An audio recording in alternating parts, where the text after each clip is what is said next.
Joy and Justice as Marks of God's People. A story from Deuteronomy.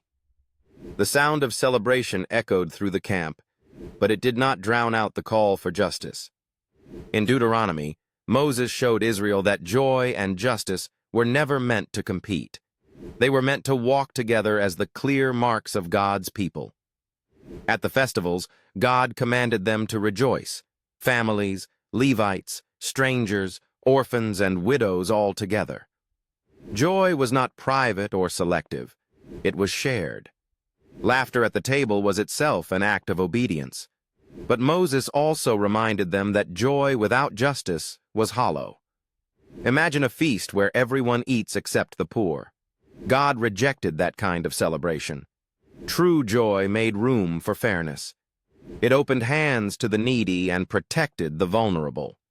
Justice ensured that joy did not become selfish pleasure, but a reflection of God's heart. In the courts, leaders were commanded to judge fairly, without bribes or favoritism. Justice guarded the community, while joy kept hearts grateful. One without the other distorted God's image. Together, they revealed a people who trusted God and cared for one another. Moses reminded them why. They were once slaves. Now they were free. Freedom was meant to produce glad obedience and compassionate action. Joy remembered God's goodness. Justice reflected God's character. That calling still stands today.